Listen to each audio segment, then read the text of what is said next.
I'm sure you all have seen the casualty rates the Confederation has endured in every confrontation with the Xilax. The numbers hold me still. Entire army groups were gone in a matter of scant hours, overwhelmed and torn apart. Armor divisions disintegrated by biotitan weaponry, our garrisons ground to bloody chunks by relentless advances of their warrior forms, and our fleets gutted and torn to scrap metal on the orbit of every world we defended by fleets that darkened the stars and clogged the sky. The Xilax do not bargain, and do not engage in diplomacy other than the absolute surrender of the invaded species. They harvest the biological material of the living to create more of their own. They are monstrous and engage in any type of warfare that might provide a tactical advantage. They feel no fear, but they understand it well enough to abuse psychotropic gas, terror tactics, and the targeting of civilians and the wounded for maximum psychological effect. When we were told a new race, humanity, would join the fray, we were all less than enthusiastic. What was one young race more to throw to the meat grinder of war? A few more ships to buy ourselves some extra minutes for the evacuation of civilians and wounded? Barrack talk is corrosive when morale is low. We began to wager on how long would mankind stand and fight before running scared back to their home system and awaiting extermination. How many hundreds of thousands they would waste in this hopeless war. The bets were as depressing as our chances of making it to the next day. And then they came. The Xilax threw their first ground assault over Covenacus, and the 17th Army Group was ordered to win time, to delay them by any means necessary. We had been given human reinforcements who called themselves the Fifth Order, whatever that meant. Apparently they had a seasoned commander from the last interhuman war of unification. We couldn't care less. Well, I am sure the Xilax cared even less. At first, that is. If any of you has been lucky to never see those thrice-cursed bastards go to war, I bless your minds, my kinsmen. The Xilax are unnatural. While our current investigations point to them being a heavily genetically modified race from before the foundation of the Confederation, we didn't know nor care of their origins that day. They swarmed with their infantry, fear-inducing bioforms of flesh and bone created from every biological form they killed, captured, or harvested, with graft weapons and enhanced and modified for war. Behind them came their spider tanks and heavy super heavy armor that crushed the ground on grav engines. Their lightest armor dwarfed our heaviest. Their biotitans could take battalions by themselves, and their ships would lay brutal orbital fire, uncaring of friendly fire or civilian casualties. To them, we were more flesh to harvest, for them to create new warrior forms for war. And so they came, firing corrosive bolts of acid that ate tanks and bunkers, beams of catalytic energy to melt and bubble flesh and bone. And then, they came with sharp and blunt appendixes, made from bio-enhanced bone, like saws, blades, spikes and mauls, to butcher, kill, harvest, and feed. I had seen enough friends die to know how dangerous, how unattainable the defense was. Still, 20 million lifeforms counted on us holding the line, so we tried. I swear to you, we did try. With our heaviest armor anchored behind defensive positions and plasma shields, with artillery enough to level mountains, and war striders that dwarfed the buildings of the cities we defended, we fought with all we had. 100 species ready for war, plasma and laser weapons at the ready, servo armor clean and prepared, trenches dug, and men on their stations. We engaged them at 0712 local hour. Our lines began to break at 0823 local hour. The perimeter was broken at 0901 local hour, 10 minutes longer than the most generous predictions gave us. I broke protocol and chain of command to beg the humans to send anything they had to the spaceport to protect as many civilians as they could at 9:02. I am sure you have all read the transcript of my court-martial. Yes, I did shoot my superior officer because he refused to swallow his pride and ask for help. Yes, I regret nothing. The humans responded at 09:03 with one single communication on an open channel. Understood, Agita Command. Starfall has been authorized. Knights on their way. Look to the heavens. We are coming. So I looked up to the sky. I didn't know what that word meant. Knight. The translator did not render a definition, but a simple explanation. Mounted soldier in armor. That glitched to someone devoted to a cause. At the moment, I couldn't care less. Then, I saw it in the sky. Have any of you ever seen an actual meteor shower? A real one, not the holofictions? Then you have seen what I saw. Hundreds of points of flame and light descending from the heavens like fine rain, like legends from a doomed era. I remember thinking how few there were, and how little strength they had to offer, and yet I was amazed.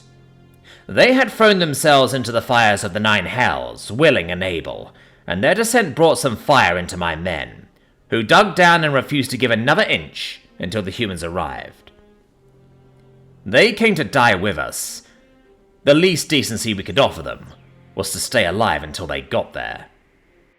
I managed to get lines reformed and contain the Xilax in a dozen breaches along the entire perimeters, when the human commander requested coordinates for what he called Nightfall. I did not know what that was, but I gave him the breaches. Understood, he said, laughing. I suppose at the sheer suicidal wish he had to have. Brace for impact and clear splash area. Tyrannies are inbound. I laughed at it too. Splash area? What were tyrannies? I didn't know, but I didn't care at that point. We had breached full with enemy armor, and my forces were beginning to shatter at points, so I proceeded to reinforce those points with everything I had. I remember seeing the Xilax spider tank crawling over the wall at Breach 6, covered in warrior forms and weaponry, its thick arachnid legs bringing it over the wall, spewing fire and death. I fired my pistol, because what else could I do? There were Helixians and Tanithians at my side, firing all they had upon the thick hide of the beast. We weren't even denting it, but we had run out of proper anti-armor 10 minutes earlier. The previous tank that had breached the perimeter was dead on the other side of the wall, thanks to some madly brave private that had ran and jumped on it, before detonating 2 full belts of grenades. We didn't have more madly brave privates, and even if we did not have any more grenades of that yield.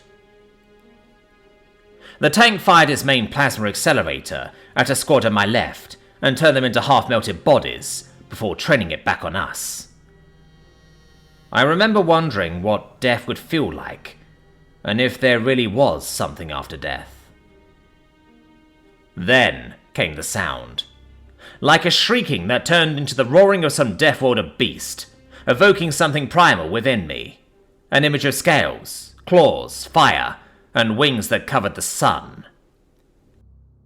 And they landed right on the tank. The shockwave was brutal, sending me to the floor, and the warrior form on the tank flying. The tank buckled and fell down, its armor cracked and shattered, fluids and blood oozing from the impact zones. A strange and eerie silence filled the breach for a moment, as I managed to get up and look at what had happened. A lucky orbital round from our fleet? An unlucky shot from theirs? Space debris? My answer came from the smoke. There were 5. Only 5. They felt like an army. Covered head to toe in sleek black armor that made them taller than any Helixian or Oraparo, they looked like mythical depictions of gods. The black armor was adorned by marks and sigils I did not understand at the time, and some I still do not. But there was one I could comprehend. The mark of leadership. The first of the figures wore some kind of holographic armor over its power plate, a bright orange flying quadruped reptilian with open wings, a storm raging behind it.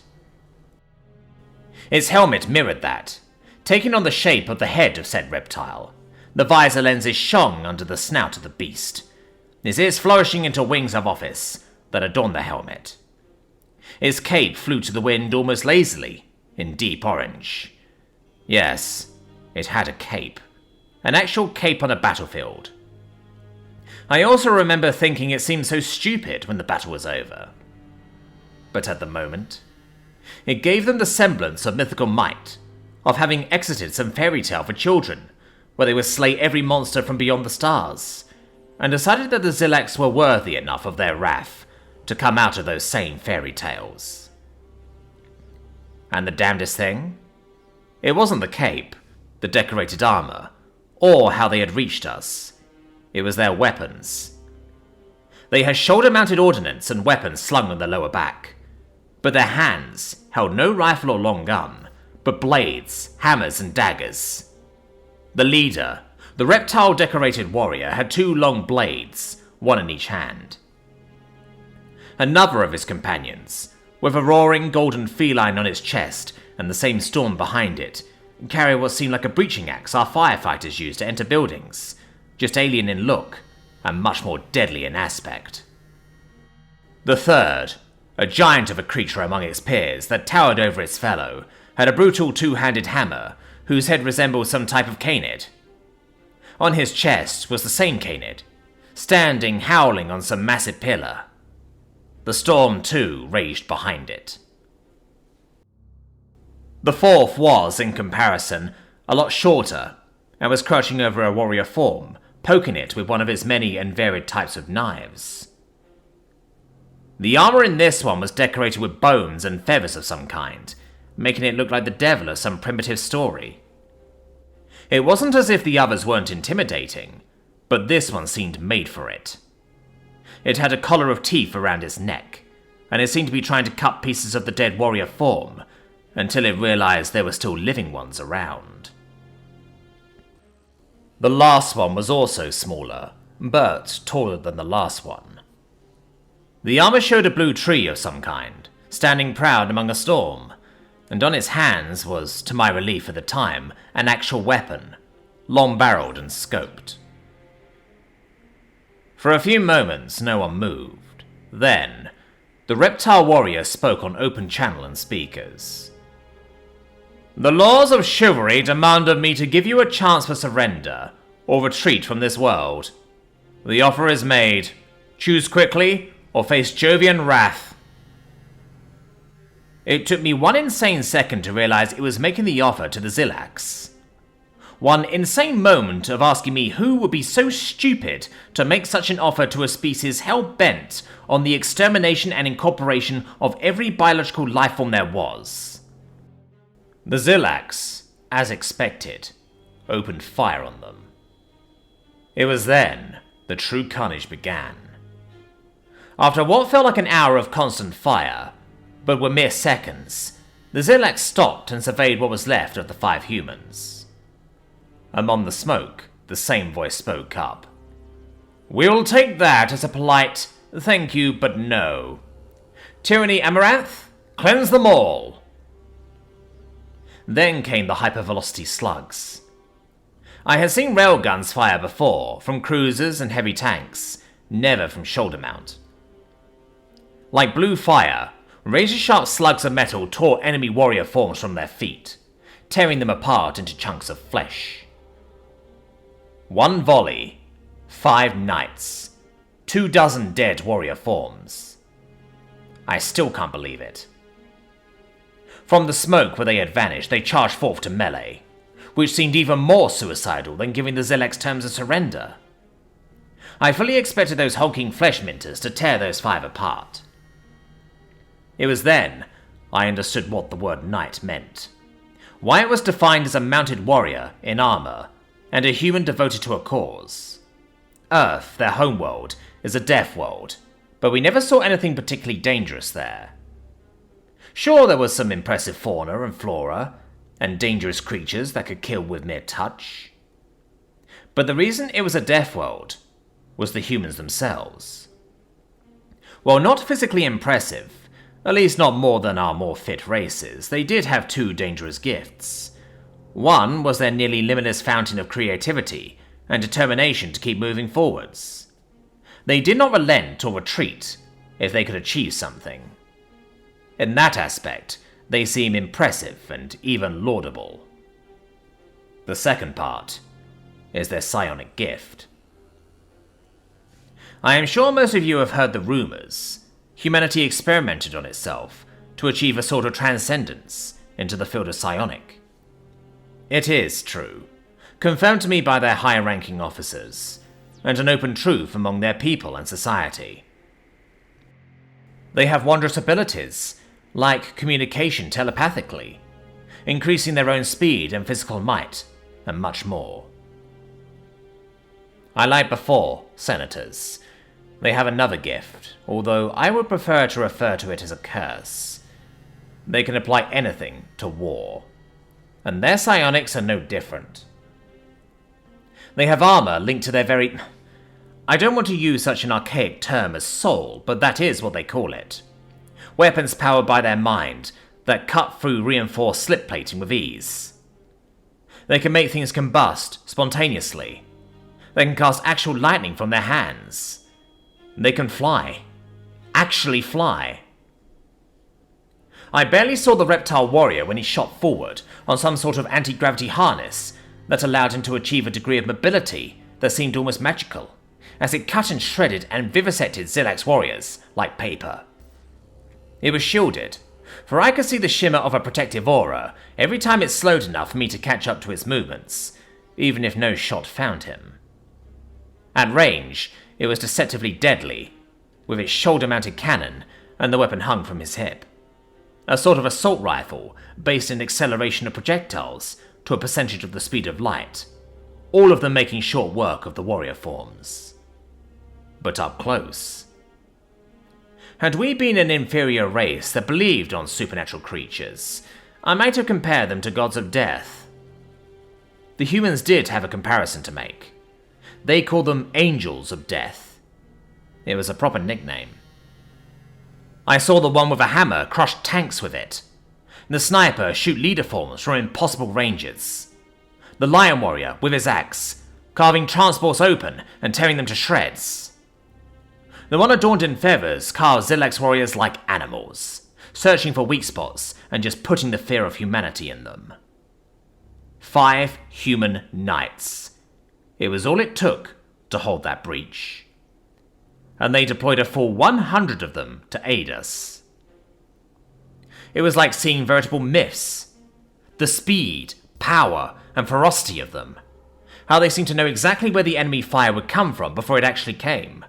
How they read each other, and how they dealt with threats. I saw a knight cut the turret of an enemy tank, and fire his gun inside, while 2 of its companions killed commander forms that rushed him. In perfect sync, they moved and killed, and when united in those 5 soldier teams, those tyrannies, they became whirlwinds of death. The reptile warrior, he killed so many Xilax warriors, commanders and armor, that when he rushed back, among the last of its kin to enter the evacuation vessels, he was so covered in blood, oil, and radioactive dust, his engineers had to cut him out of the armor. And he seemed pleased by it. They all seemed so. They joked, laughed, and shared feats once we were in transit. I had the pleasure, I suppose, to travel in one human cruiser whose name I will never forget, the Reign of Vengeance. The crew seemed to hold particular pride on those men, as if they were some sort of symbol of humanity. They acted like it. Always proud, always determined. Every time they entered a room, the sailors would salute and stand to attention, even if by my understanding they didn't have to. I asked why. A commander of an infantry unit called Alistair Whiteborn explained it to me. These knights are among the most gifted psionics of humanity, trained to the breaking point to form a corps of enhanced super soldiers, capable of facing any threat in packs of 5. These packs were called tyrannies because an ancient predator from human myth, something called dragons, formed packs that were called tyrannies. These tyrannies formed wings, that then formed flights, and those formed thunders. I asked, why call them thunders? The reptile warrior, who I would later learn was called Primarch-Amaranth of Europa, a satellite around their gas giant Jupiter, explained it to me.